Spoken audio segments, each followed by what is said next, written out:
Tony Parker sending dirty messages back and forth with teammates' wife. Malone also harassed Vanessa Bryant, the widow of the late Kobe Bryant, many times. Did he get any punches in? Hell no. No. He didn't throw no punches, and he was like screaming the whole time, like, stop, and we need to talk. Drama abounds in the NBA, and player rivalries can involve the wives of their teammates. From the scandal involving Tony Parker and the wife of Brent Barry, Tony Parker sending dirty messages back and forth with teammates' wife, to Vanessa Bryant and Karl Malone's conflict. Malone also harassed Vanessa Bryant, the widow of the late Kobe Bryant, many times. NBA players that despise their colleagues' spouses include Kobe Bryant's widow, Tony Parker, versus the wife of Brent Barry. One prominent instance of interpersonal strife in the NBA that attracted a lot of media attention was the affair between Tony Parker and Erin Barry, the wife of Brent Barry. The French-American point guard Tony Parker, who had come to represent the Spurs dynasty, was at the top of his game. Off the court, he gained notoriety for his well-publicized marriage to actress Eva Longoria, which enthralled both the sports community and Hollywood and seemed to be a fairy tale. In contrast, Brent Barry embodied every quality the Spurs looked for in a role player. Barry, a former NBA player, played with Parker on the Spurs from 2004 to 2008, helping the team win 2 titles between 2005 and 2007. His marriage to Erin Barry, which lasted from 1998 until their 2010 divorce, exemplified the kind of stability the Spurs organization took great delight in cultivating. Brent's high school sweetheart, Erin Barry, was his wife for 12 years and the mother of his 2 sons. The Barrys reportedly attended Parker and Longoria's 2007 wedding in France, and she was friends with Eva Longoria. The 2 couples were said to be close. The subsequent events were all the more heartbreaking because of the closeness between the families. It took some time for Parker to develop a dislike for Erin. It began as a simmering grudge that finally erupted into one of the worst personal betrayals in NBA history. Parker became more annoyed with Erin's presence around the Spurs as soon as she joined the team's social circle. On the surface, she seemed like the ideal NBA bride, but Parker noticed something about her that others didn't, a streak of opportunism that made him shudder. As Parker observed Erin navigating the social circles of the Spurs, what began as mild anger turned into something much deeper. Parker's resentment of Erin grew as he witnessed what he believed to be her deceptive actions behind closed doors. Parker's realization that Erin was deliberately trying to ruin his marriage to Eva Longoria was the tipping point. According to people familiar with the matter, Parker was persuaded that Erin was giving Eva false information to cast doubt on their relationship. Both the Parker, Longoria, and Barry marriages fell apart in October and November of 2010, which is when the controversy first surfaced. Parker's retaliation was devastating and well planned. Citing irreconcilable differences, Eva Longoria filed for divorce from Tony Parker on November 17, 2010. According to reports, she found hundreds of text messages from Erin Barry on Parker's phone. The world was unaware, however, that Parker had purposefully planned this discovery as the final act of revenge against the lady he had come to hate. Parker and Erin reportedly exchanged flirty or sexually explicit texts for almost a year. Parker's brutality was a clever plan, even though he knew that seducing the woman he detested the most would ruin her marriage. Parker's hatred for Erin was so intense that he was prepared to jeopardize his entire career in order to watch her suffer. He proved that his deliberate destruction of Erin Barry was worth any career repercussions by sticking with the squad and going on to win another championship in 2014. The wife of Kobe Bryant versus Karl Malone. The Los Angeles Lakers, a group of iconic players brought together for one more championship run, should have been basketball heaven in 2003-4. However, beneath the surface was a predator who would reveal the darkest facets of NBA society with his visceral contempt for his teammate's young wife. Karl Malone's animosity for Vanessa Bryant was not your average conflict between teammates. It was something far more deliberate and evil. In an attempt to join Kobe Bryant in winning an NBA title, Malone had joined the Lakers for the 2003-4 season. Malone's animosity toward Vanessa, however, was constantly seething beneath the surface. She reminded him of everything he felt was wrong with the newer generation of NBA families, and he hated the way she carried herself and the way she seemed to have Kobe at her fingertips. His animosity stemmed from a poisonous mix of racism, SUL resentment, and jealousy that would eventually blow up in the most inappropriate way. Malone's animosity ultimately erupted on November 23, 2004, which was the event that revealed his actual emotions. Kay recommended that Vanessa give Karl a ring to ask his kid to sit with her. Malone had the ideal opportunity to vent his repressed resentment resentment of the woman he had come to hate at this ostensibly innocent time. It is said that Carl made offensive remarks when Vanessa called him. "Why don't you come over here and sit next to me and give me a huge hug?" Malone replied. According to Palenka, it will appear on the covers of all national magazines if you accomplish that. It was not flirtation though. Kobe was aware that Malone was trying to belittle and humiliate a lady he had come to despise. The more the phone call went on, the more Malone hated him. According to reports, Malone questioned Vanessa, "Do you like me?" He persisted in asking if she could maintain a secret when she responded, "As my friend Kay's spouse." Malone allegedly said, "Oh, like your daddy," in response to Vanessa reminding him that she was married and that he was old enough to be her father. Every question was intended to make Vanessa uneasy and demonstrate his control over a lady he detested. After the game, Malone's animosity reached its climax. "Hey cowboy, what are you hunting?" Vanessa, who is Mexican, said to Malone, who was sporting a cowboy hat. According to reports, Malone's response was, "I am looking for small Mexican chicks." Not only was this improper, it was Malone's method of minimizing Vanessa to a racial caricature and of using the most inflammatory means to convey his ingrained animosity. Kobe described Malone as a mentor and a brotherly figure, expressing profound hurt and betrayal. Because Malone hated Vanessa so much, he was prepared to ruin a relationship with a person he truly admired in order to harm the lady he detested. The friendship between Kobe and Malone was permanently harmed by the incident. Malone finally announced his retirement in February 2005, citing personal problems with Kobe as the reason he chose not to rejoin the Lakers. In addition to costing him a chance at a title, Malone's animosity toward Vanessa would contaminate all the accomplishments the team had made. Richardson's animosity with Alejandra started practically as soon as he got to Phoenix. After meeting Alejandra Amarillo in 2001, Nash wed her in 2005. Their son Mateo was born on November 12, 2010, and their twin girls, Lola and Bella, were born in October 2004. Alejandra, a foreign woman who had used her beauty to land a wealthy American athlete, was the embodiment of everything Richardson hated about NBA wives. Richardson was especially irritated by Alejandra's seeming entitlement toward the team. According to others familiar with the matter, Richardson found her frequent attendance at team functions intolerable. He thought she was more significant than he was, and his resentment only deepened as he observed what he believed to be her control over Nash. When Richardson discovered that Alejandra had cheated on Nash, his enmity peaked. In November 2010, Nash filed for divorce from Amarillo the day after Mateo was born. He filed for a divorce after their son is born.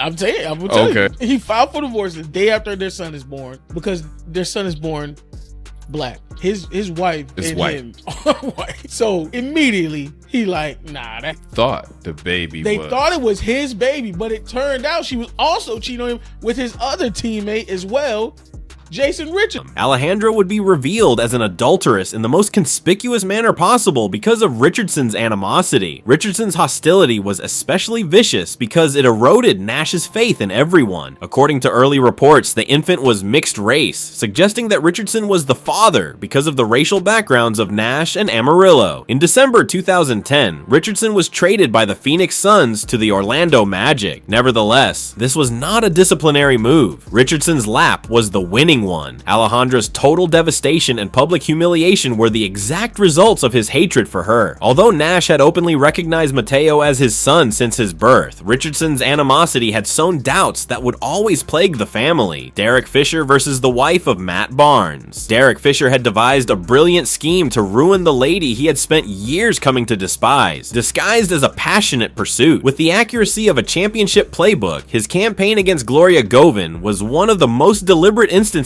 of teammate-wife devastation in NBA history. Gloria Govin and Matt Barnes were married but divorced in 2014. By 2015, their divorce was still pending. Carter and Isaiah, their twin sons, were born in 2008. Between 2010 and 2012, Fisher was Barnes' teammate with the Lakers, which is when his hostility for Gloria started. According to reports, Barnes and Fisher were close friends while playing for the Lakers, but this was not a love relationship. It was the final act of revenge Fisher had committed against a woman he had come to hate. When Fisher's well-thought-out plan eventually materialized on October 3rd, 2015, it was the event that revealed his actual emotions. Barnes' 6-year-old son Carter sent him a worrying text while he was at training camp in Santa Barbara, telling him that his mother's friend Derek was at their Manhattan Beach, California house. And I'm like, nah, that motherfucker was at my house. Because of how much he hated Gloria, Fisher purposefully decided to be at the house that he knew Barnes was still paying for, knowing that it would cause the greatest amount of embarrassment for both Gloria and Barnes. Barnes found Fisher having a bonfire in the backyard with Govan and roughly 10 other people after driving from Marina del Rey to the house he still provided financial assistance for. Following a physical fight, Barnes pursued Fisher through the home, hit him in the face, and only stopped when his son pleaded with him too. However, Fisher's strategy was succeeding admirably. He would be successful in exposing Gloria as just the kind of woman he thought she was. Did he get any punches in? Hell no. No. He didn't throw no punches, and he was like screaming the whole time, like, stop, we need to talk. Govan and Fisher were married in 2021 after Fisher proposed to him in April 2018. It was not love though. It was Fisher's method of taking ownership of a lady he had spent years growing to despise forever. By 2023, Barnes's twin kids were playing basketball at Crespi Carmelite High School, where Fisher was appointed head coach. The wife of Carmelo Anthony versus Kevin Garnett. Innumerable skirmishes had taken place in Madison Square Garden, but what seemed to be impromptu trash talk was actually the result of Garnett's long simmering animosity of everything Lala stood for. Garnett had been hostile to Lala for years before their violent altercation. He hated her for her reality TV experience, her manufactured Hollywood image, and most of all, her poisonous effect on Carmelo Anthony's competitive spirit. Lala, who was well known in the entertainment industry for her work as an actress and TV personality, was married to Carmelo Anthony at the time. After observing Anthony's career path, Garnett came to believe that Lala was the main cause of one of the NBA's most gifted scorers' lack of championship success. He saw her as the epitome of the soft side of the contemporary NBA, a culture enamored with celebrities that valued notoriety over skill on the court. Garnett's resentment was especially strong because he thought Lala had deliberately undermined Anthony's ability to compete. Garnett was certain that Lala was the reason behind Anthony's shift from a killer instinct to a celebrity lifestyle, as he observed him being more and more focused on his brand and media presence. Garnett finally had the chance to let off years of repressed resentment during that January 2013 game, which was the moment he had been waiting for. Kevin Garnett is accused of using offensive language to disparage Carmelo Anthony's personal life throughout the game. The most extensively shared allegation is that he told Anthony about Honey Nut Cheerios. This was not just idle slurs. This was the well-planned psychological murder of a lady Garnett had come to hate. The Honey Nut Cheerios remark was intended to be the most degrading and embarrassing thing that could be said, hinting to both infidelity and the private side of ourselves that we never discussed. Revealed how profoundly Garnett's anger had hurt him by acknowledging that they never worked out the personal side of their dispute. One of the most systematic retaliation operations in NBA history would start with what seemed to be a harmless team dinner. Paul George's deliberate animosity toward Valerie Cook was a masterwork of psychological warfare, carried out with such accuracy that it would internally kill a championship contender. The Indiana Pacers' successful postseason performances in 2013 and 2014 were largely attributed to Paul George and Roy Hibbert, two of their major players in the early 2010, but experienced internal issues such as a dip in the late season and playoff setbacks. George grew to believe that Valerie was sowing questions about Hibbert's teammates and fostering mistrust in the company. George's realization that Valerie was deliberately trying to lower his own status on the team was the tipping point. He learned that she had been talking to other wives about his professionalism and character, effectively running a whisper campaign to keep him out of the rest of the Pacers' family environment. 9 years ago, Paul George fucked Roy Hibbert's wife.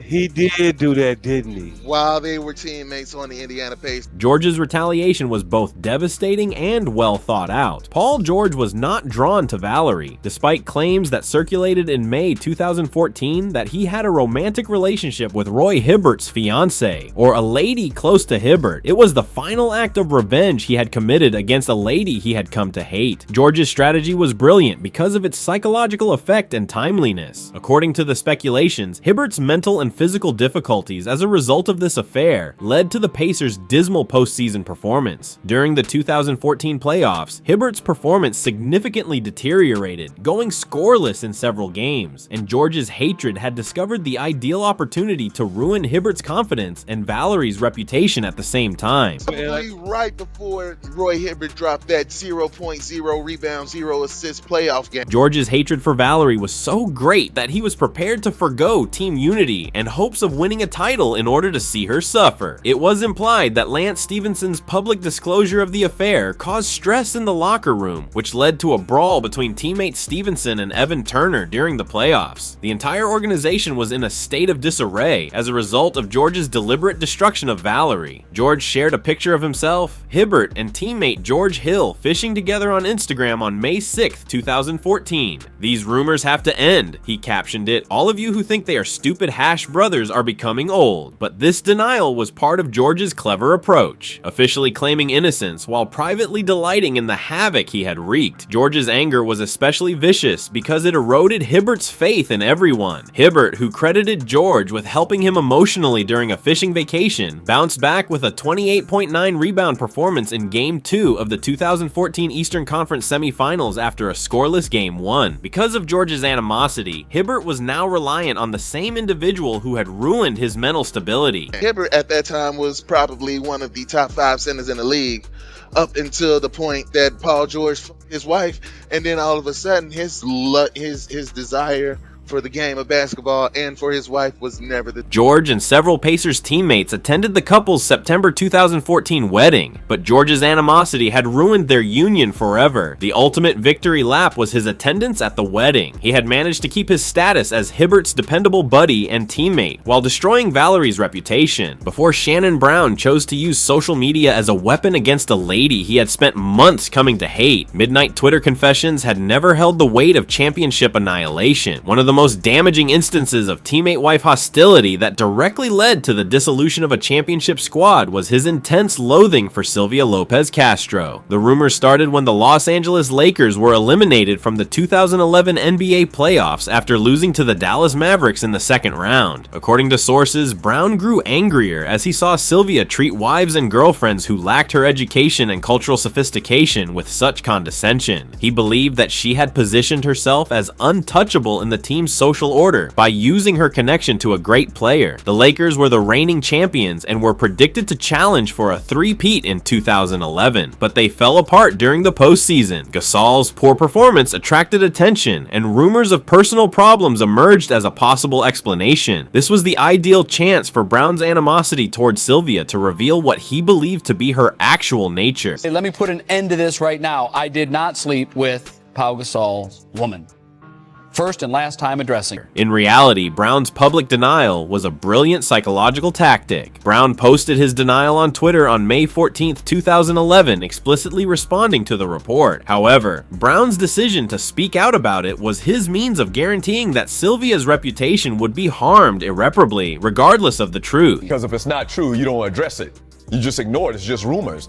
And I mean, they live in LA. He knows that. When do you address it? You never address it. If it's ridiculous, you never address it. Brown's hostility was especially well planned because of the way he timed the scandal. According to NBC Sports, Brown's audacious late-night denial fanned the flames by spreading a notion that was not much talked about before. Brown's animosity had been successful in establishing Sylvia as being permanently linked to scandal and adultery. Another element of complexity was added by the fact that Brown was then married to R&B singer Monica, who was rumored to have been unfaithful. However, Brown hated Sylvia so much that he was prepared to jeopardize his marriage and reputation in order to witness her humiliation in public. Maybe his old lady is like, man, I want you to say something, and I want you to say something now. Gasol was immediately and severely affected. Gasol admitted that Lopez Castro suffered because of the rumors, which were said to have caused him pain. In addition to ruining Sylvia's mental health, Brown's hostility had managed to sow doubt and distrust in her relationship with Gasol. According to some accounts, a dispute between Gasol and Brown almost descended into violence, creating a split that the Lakers were unable to heal. The total breakdown of team dynamics and Sylvia's exposure as a potential source of organizational upheaval were the exact outcomes of Brown's animosity. As he noted defensive errors and past reluctance, teammate Andrew Bynum's remarks regarding trust issues in the locker room stoked rumors. The entire team environment had been poisoned by Brown's psychological warfare, demonstrating that his hatred of a single lady could end a championship dynasty. The consequences made Brown's destructive power fully apparent. After the 2011 season, Brown signed with the Phoenix Suns, leaving the Lakers, but his purpose was accomplished. His animosity towards Sylvia had effectively dashed the Lakers' aspirations of winning a championship and permanently harmed Gasol's relationship and image.